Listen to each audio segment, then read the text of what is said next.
Atención, la información expuesta en este canal ha sido consultada en medios de comunicación, webs, documentales, etc. El objetivo de este canal no es otro que contar sucesos que han ocurrido en España a lo largo de los años. Dicho esto, bienvenidos a Verdad y Misterio.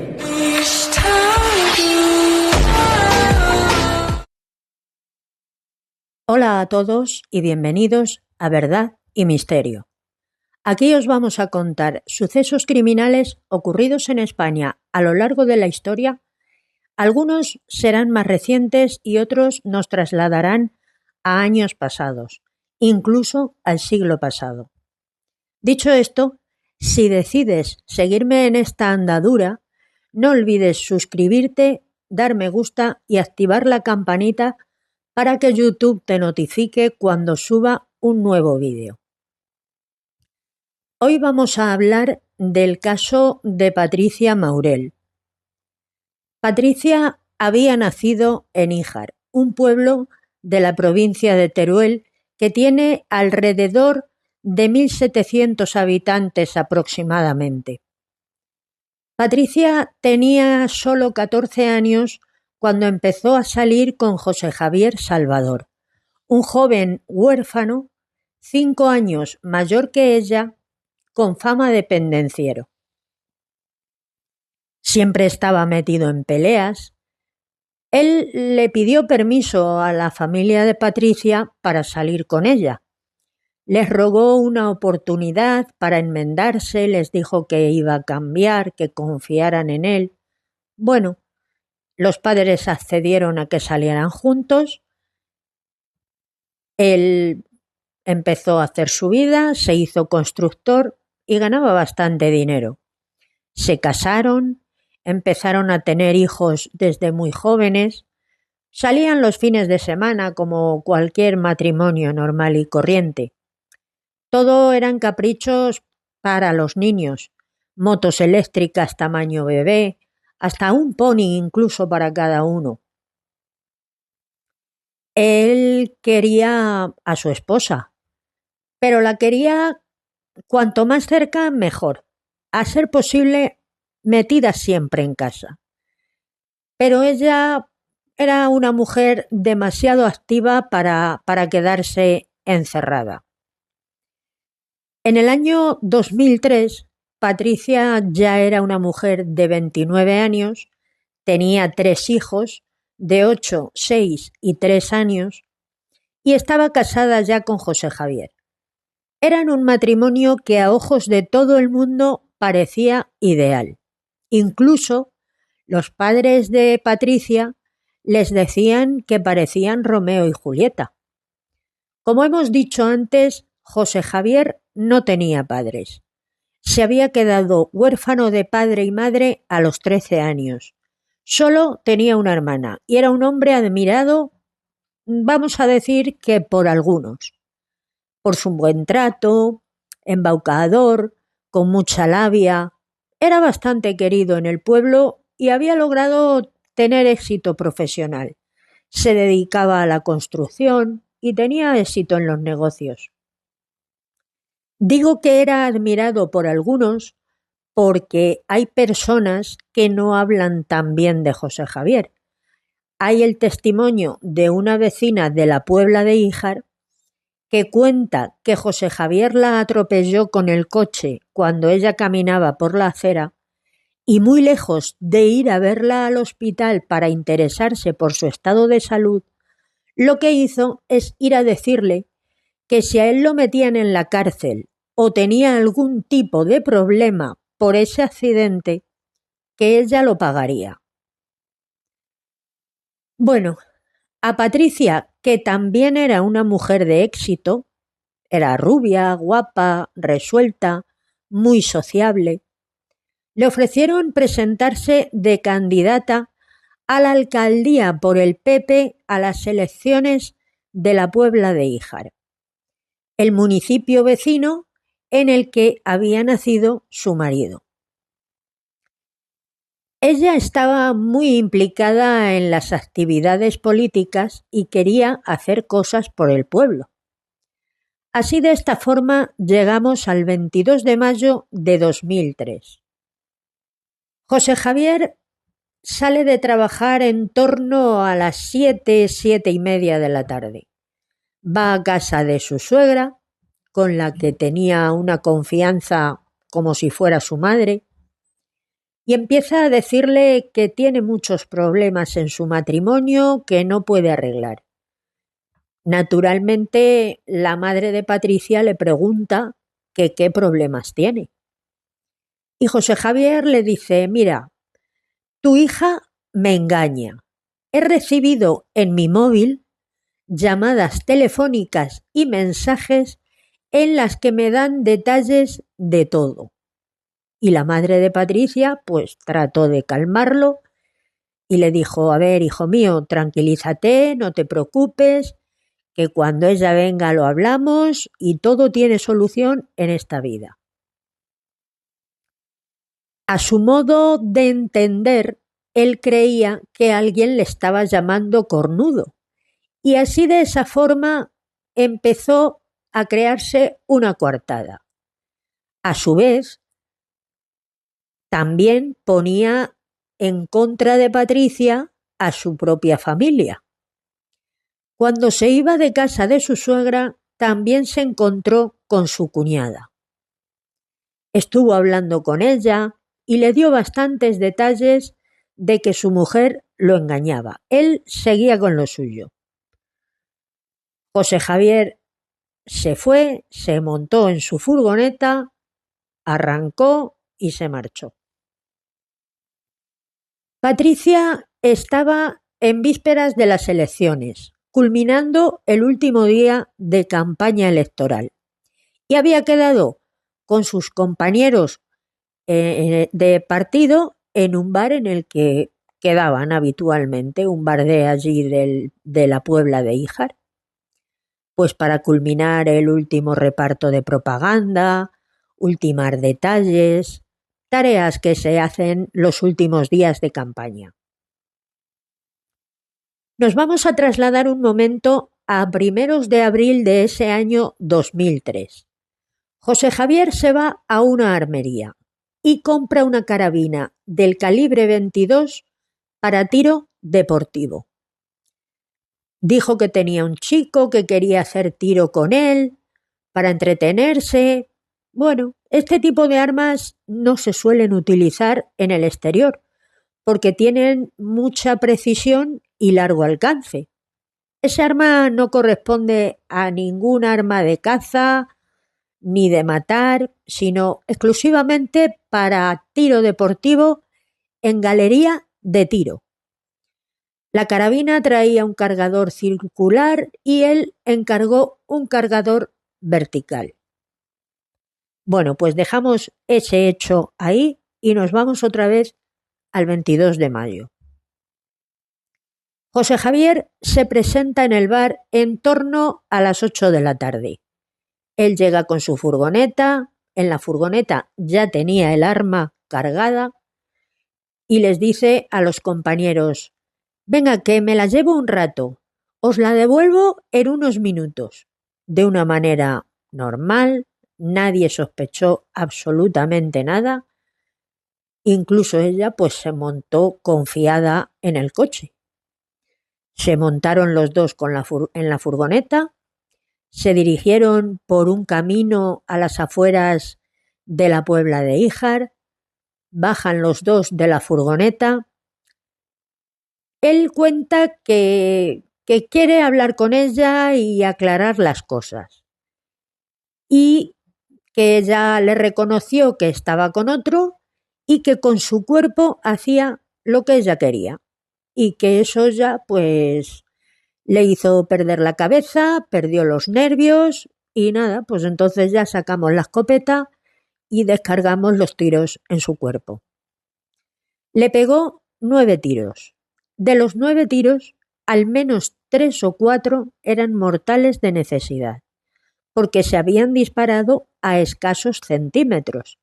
Se veía perfectamente en la inspección ocular que tenía uno encima de cada ojo, otro en la sien y luego por otras partes del cuerpo, incluso en un brazo, que les llevaba a pensar a los investigadores si habían sido 9 o 10 los disparos. Se cree que le apoyó el cañón en la frente para producir los disparos. Después de los disparos, la cogió a ella y la colocó tumbada en un campo de cultivo que había al lado. Le colocó el pelo, una pierna recta, la otra un poco flexionada, el brazo uno recto, otro un poco flexionado, le colgó el bolso y las zapatillas o zapatos que llevaba se las colocó entre las piernas. José Javier, después de cometer el crimen, llama a un amigo para pedirle que lo lleve a Teruel. Acude al hospital de Teruel para recibir atención porque dice que se cayó probablemente de los nervios y lo llevaron al médico. Cuando el médico lo estaba curando, lo vio nervioso y le preguntó: ¿qué te pasa? Porque la herida que te has hecho no es para estar en ese estado de nervios. Y José Javier le respondió: mira, no es por esto, es que creo que he matado a mi mujer. Creo. No sé qué pensaba él que tenía que haber hecho para estar seguro. Pero bueno, lo dejamos ahí. Evidentemente, el médico llamó rápidamente a la policía, se lo llevaron detenido y su hermana de José Javier, que ahí se portó muy bien, fue la que se encargó de que José Javier dijera dónde estaba Patricia, porque necesitaban encontrarla y ella fue la que dijo que estaba en el camino de Samper de Calanda, que la había dejado allí y creía que muerta. Las autoridades tuvieron que recorrer varias veces el camino porque era ya de noche y no se veía prácticamente nada. Pudieron ver algo extraño en un surco pegado al camino y allí encontraron el cuerpo de Patricia. Las autoridades hicieron una inspección detallada de todo el cuerpo. Tenía 9 disparos, recogieron 9 casquillos, avisaron al juez y al forense, levantaron el cadáver y lo trasladaron al anatómico forense para hacerle la autopsia.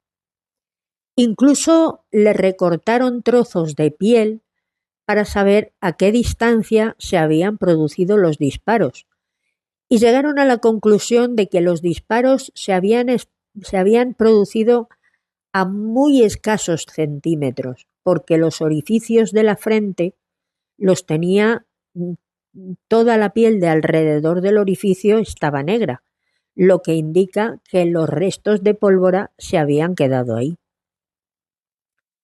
Así nos encontramos con un crimen pasional que incluso descoloca a la familia de Patricia, que por un lado tenían a su hija asesinada y por otro al perpetrador de dicho crimen, que había sido su propio marido, ese yerno al que consideraban como otro hijo más. En su declaración durante el juicio, el asesino explica por qué disparó a su mujer a quemarropa. Dice que fue por la frialdad, el distanciamiento que estaba teniendo hacia él, que él pensaba en aquellos momentos que ella estaba con otras personas, que chateaba continuamente con otros hombres. La fiscal habla de un juicio largo e intenso que se celebró con tribunal de jurado en la audiencia de Teruel en abril de 2005. Solo quiso contestar a las preguntas del Ministerio Fiscal y a las de su defensa. Se negó a contestar a las preguntas de la acusación particular que la representaba el hermano de la víctima. Las declaraciones fueron muy largas el guardia civil que instruyó el caso, familiares, el médico que le atendió, el dueño de la armería donde compró la carabina. Declaró también la persona de Valencia que tenía una relación de amistad con Patricia a través de Facebook. A partir de ese momento es cuando él empieza a difundir el tema de la infidelidad de su mujer, hablando de los mensajes que según él le habían enviado, hablaba de un sudamericano con el que se había visto en un hotel, pero esto él lo contaba a la gente. Además de eso, también contaba que había recibido un total de unos 4 mensajes donde le daban detalles de la relación que estaban manteniendo con su mujer, de tatuajes que llevaba su mujer, de la ropa interior que llevaba su mujer. Quedó muy claro en el juicio que la única relación que había entre Patricia y el chico de Valencia, y esto hay que decirlo muy claro, era estrictamente de amistad y que ni se conocían ni pretendían conocerse personalmente. Aparte de que la infidelidad no justifica ningún crimen. Sí que la investigación trató de averiguar posibles relaciones de amistad o de lo que fuera de la víctima con terceros. No se descubrió absolutamente ninguna. Respecto a los mensajes, el análisis determinó que esos mensajes de los que él había hablado a terceras personas, incluso a veces dicen que se los había enseñado, se los había enviado a sí mismo y que fue un montaje de él para justificar lo que probablemente tenía planeado hacer, porque él creía en su imaginación que dándole a su mujer y a sus hijos todo lo que pidiesen eran de su propiedad. Rebeca, la abogada encargada de la defensa de José Javier, primero intentó justificar el crimen, con la supuesta infidelidad de Patricia, que nunca se llegó a demostrar en el juicio, a pesar de que se investigó y mucho. Defendían que fue una especie de arrebato y que no fue un asesinato sino un homicidio. Y así quedó acreditado en el juicio. Le condenaron por un homicidio por arrebato. Al final, todo esto no es nada más que las excusas que ya sabemos que ponen estos asesinos. Lo que realmente les llevó a matarla era que quería a su mujer en su casa, encerrada. Y lo mismo le daba que se hubiera metido en política, que se hubiera puesto a estudiar o que se hubiera apuntado a clase de encaje de bolillos, cualquier cosa que la sacara de estar todo el día encerrada en esa casa como él la quería tener. A José Javier le condenaron a 18 años de prisión, una indemnización para cada uno de los hijos y a la privación de la patria potestad respecto a sus hijos. Se hicieron cargo de los 3 niños los abuelos maternos. A ellos les dieron la tutela y la patria potestad. Al fin y al cabo, los abuelos tenían un contacto muy directo con los niños. Cuando salían del colegio, iban todos los días a casa de los abuelos. Incluso cenaban allí. A este crimen no se le puso el adjetivo de violencia de género. En el año 2003 todavía no había entrado en vigor ni se había publicado la ley que conocemos como violencia de género. Esta se publicó en el BOE en diciembre de 2004, estableciendo su entrada en vigor general un mes después, en enero de 2025. Estos hechos se habían producido un año antes. Con todo esto, José Javier entra en prisión y se convierte en un preso modelo. Su abogada le ayuda a gestionar los permisos penitenciarios, comienza una relación profesional intensa que parece ser terminará en una relación afectiva. La defensa de José Javier la llevó a un despacho de abogados de Zaragoza y al juicio fue una abogada que se llama Rebeca. Rebeca Santamalia era una abogada zaragozana que estaba muy vinculada a las defensas y los derechos y libertades de todas las personas, pero en especial de los presos. Junto con un grupo de abogadas conocidas de Zaragoza, formaba parte del Servicio de Orientación Penitenciaria del Colegio de Abogados de Zaragoza.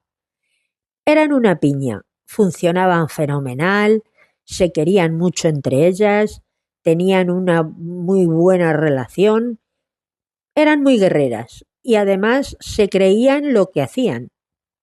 Creían en la reinserción de los presos y en el valor de rehabilitador de las cárceles. Rebeca hizo una esforzada defensa de su cliente. Intentó tocar todos los palos para eliminar todo tipo de agravantes, pero defendiéndolos con raíz y con técnica. Ella iba porque su cliente había actuado con arrebato. Eso podía suponer un atenuante, por lo tanto, quería eliminar también la alevosía. Al eliminar la alevosía, se convertía en un delito de homicidio que rebaja la pena, lógicamente. Y luchó mucho por la atenuante de confesión, que a la postre fue la única que le concedieron. Pero ella luchó hasta el final. Incluso en el recurso que planteó ante el Tribunal Superior de Justicia de Aragón, lo siguieron manteniendo. Lo que pasa es que el Tribunal Superior de Justicia de Aragón ratificó la condena en todos sus términos. El director en aquel entonces de la prisión de Teruel habla de José Javier como una persona muy trabajadora, albañil de profesión, que en aquel momento tenían una prisión muy antigua y que al ser un centro pequeño pues tenía una relación cercana con él como con el resto de los internos. Era una persona que se hacía de querer, era una forma de ser bastante próxima, siempre tuvo un comportamiento exquisito, muy correcto con los funcionarios y con los propios internos, y en el ámbito laboral colaboró mucho en el mantenimiento del día a día, sobre todo con lo que es la albañilería. En ese aspecto José Javier era todo un profesional. No pasaba muchas horas en el patio. El director de prisión cuenta que él considera que ahí había dos personas. Una con un sentido que es el que conocieron en prisión como trabajador y como interno, y otra persona en la calle que cuando se debía dar alguna circunstancia perdía los estribos. Javier Oncins, médico psiquiatra de Teruel, se entrevistó con José Javier en prisión y cuenta que le sorprendió la total adaptación de éste a ese medio penitenciario y la sensación de que no iba con él todo aquello y que por mucho que él se esfuerce, detecta algo de inautenticidad. La actuación de estas personas es su vida psicológica y a partir de ahí a vender su discurso. Incluso a lo largo de la entrevista cuenta que hubo un intento de seducción allí en directo hacia su compañera, algo que les parecía totalmente fuera de lugar. José Javier tuvo varias relaciones en prisión, incluso estuvo a punto de casarse con una trabajadora. Cuando iba cumpliendo su condena y se acercaba el momento de tener acceso a los beneficios penitenciarios, vuelve a entrar en contacto con su abogada para que le tramite las peticiones de promoción de grado y vuelven a establecer una relación profesional hasta que de hecho la cárcel rechaza varias peticiones porque consideran que no está todavía preparado para salir de prisión, ni siquiera de permiso. Al final Rebeca consigue que su cliente sea beneficiario de esos permisos y sale de prisión. Entonces, esa relación profesional la vuelven a retomar. No se sabe en qué momento, a lo mejor esa relación da un paso más y se convierte en algo más personal. Él había estado en prisión 14 años, pasó de segundo a tercer grado y al final de esos 14 años le dieron la libertad condicional. Nadie, absolutamente, podía sospechar que iba a tener una relación con la abogada que le defendió en el juicio. Y llama mucho la atención que la abogada se enamore de él, porque hay muchas mujeres que se enamoran de estas personalidades. Primero, porque no los perciben como malvados, los perciben como fuertes, como machos, entre muchas comillas, capaces. Y de hecho es una parafilia. La hibristofilia es un clásico ya, que haya mujeres que se enamoran de psicópatas. José Javier pasó 14 años en prisión. Cumplió condena por la muerte de su esposa Patricia Maurel. Salió de la cárcel en enero de 2017 y se traslada a Zaragoza y se instala en el piso de su hermana en la calle Francisco Pradilla.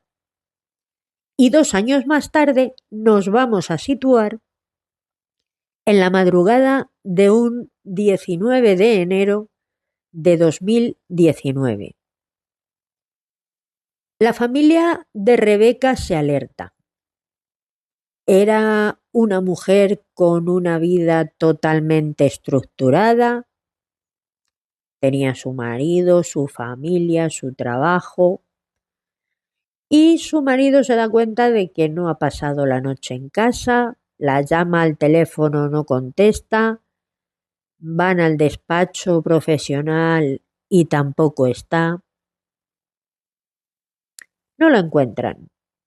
Entonces su marido da la voz de alarma a la Policía Nacional y ante una desaparición que desde un principio califican de inquietante porque no tiene razón de ser, empiezan a hacer las preguntas típicas para los desaparecidos. ¿Quién ha sido la última persona que ha hablado con ella? ¿Con quién se ha cruzado mensajes? ¿Si conduce algún coche? ¿Qué marca? ¿Qué modelo? ¿La matrícula? Si pudiera mantener algún tipo de relación que no sea notoriamente pública. Y llegan a la conclusión de que es probable que sí. Con esta probabilidad se ponen en contacto con la hermana de José Javier, que le proporciona a la policía la dirección del piso donde se alojaba su hermano. En el piso nadie abre la puerta. La persona que vive allí no contesta al telefonillo del portal y al no conseguir localizarlo, la policía vuelve a llamar a su hermana y ésta acompaña a los efectivos del Cuerpo Nacional de Policía que acceden al domicilio y allí encuentran a la víctima asesinada con evidentes signos de arma blanca tapada con una manta en el sofá. No tiene señales de defensa. El asesino ha repetido un patrón, esta vez con un arma blanca, y ha matado de nuevo a una mujer indefensa. La noticia salta de nuevo a los medios de comunicación. Fuentes de la investigación consideran que entre ambos existía una relación personal. Por lo tanto, es un crimen, ahora sí, de violencia de género. Probablemente en el fondo de todo esté que la delegación del gobierno calificó el delito como violencia machista. Que Rebeca probablemente le dijo: hasta aquí hemos llegado, no quiero saber nada más de ti. O incluso, y esto ya es una opinión mía personal, yo me atrevo a decir que José Javier quisiera empezar una relación íntima con Rebeca, una relación íntima que no se había producido antes, Rebeca se negara y fuera esto el detonante para que se desate este suceso. Esto, vuelvo a repetir, es una opinión mía. Como no está Rebeca aquí ya para que nos cuente si sí o si no, lo calificaron como que sí. A mí me cuesta creerlo porque, mirar, es cierto que la hibristofilia existe, que es esta parafilia de la que hablábamos antes. Es cierto que eso existe y que a Miguel Carcaño le escriben cartas a la cárcel y que a José Rabadán, el que mató a su familia con una katana, le escribían cartas a la cárcel y que personas que le escribieron cartas a José Rabadán después cometieron un crimen. Todo eso yo hasta ahí puedo llegar a entenderlo, pero yo creo que esos son chonis. Con todo mi respeto a las chonis que probablemente nunca se enamorarían de estos energúmenos. Pero esos son 4 niñatas que no saben ni lo que quieren ni dónde tienen puestos los pies. Pero una mujer hecha y derecha, de 40 y pico años, con su carrera, con su familia, una mujer estudiada, una mujer con una educación, a mí me cuesta creer que se ponga a enamorarse del criminal que ha asesinado ya a su mujer anterior, que es que además lo has defendido tú en el juicio. A mí eso me cuesta creerlo. Pero bueno, como digo, es una opinión mía personal. Continuamos. Nos habíamos quedado en que habían calificado el crimen como violencia de género, habían encontrado a Rebeca en el piso donde vivía José Javier y bueno, pues tras cometer el crimen en Zaragoza, José Javier se vuelve a ir de nuevo a Teruel. Y aquí la policía hace muy buena labor, la sala del 091, porque hacen un seguimiento con la jefatura provincial de Teruel. Logran establecer una conexión entre un homicidio, asesinato y un cadáver que ha aparecido, un suicidio, que lo han presenciado además 2 policías en el viaducto de Teruel. Estos policías iban en su coche patrulla, haciendo su ronda tranquilamente. Cuentan que era una noche fría, a ver, estamos en enero, en Teruel, en Zaragoza, en este caso. Sí, bueno, se había ido a Teruel otra vez. En torno a las 12 de la noche se dirigían ellos con su coche patrulla hacia el centro de Teruel, a través del viaducto nuevo. Y de pronto ven venir a un individuo corriendo en la parte de la acera en dirección hacia ellos. Iba vestido con un pantalón vaquero, corriendo a esas horas de la noche. No les pareció que tuviera mucho sentido. Lo encontraron extraño por la hora que era, una persona haciendo footing a esas horas, con esa indumentaria. No les pareció del todo normal, por lo que decidieron dar la vuelta en una rotonda cercana. Cuando volvieron para atrás, en el otro sentido, ya no lo vieron. Solo vieron una botella pequeña de agua encima de la barandilla, decidieron parar y asomarse y había saltado al vacío. José Javier no llevaba documentación. Comunicaron el suceso a Zaragoza y efectivamente era la persona que estaban buscando y con la que la persona fallecida había tenido anteriormente una relación profesional. En la ciudad de Teruel se tuvo conocimiento del fallecimiento de un varón que se había precipitado desde el viaducto al detectar la presencia de un coche de policía. La muerte de Rebeca conmocionó mucho a la sociedad zaragozana, especialmente a la abogacía. Era una mujer muy vinculada, como muchos otros letrados de esta ciudad, a la defensa de los derechos y libertades de los ciudadanos. Y fue muy injusto porque la persona que ejerce la defensa de un criminal, que cree en la reinserción, en este caso no fue así, porque lamentablemente para rehabilitar a un maltratador prácticamente hay que lavarle el cerebro, arrancarle de sí las creencias machistas. Y ningún maltratador se rehabilita si no se trabaja con ellos de manera firme en las cárceles.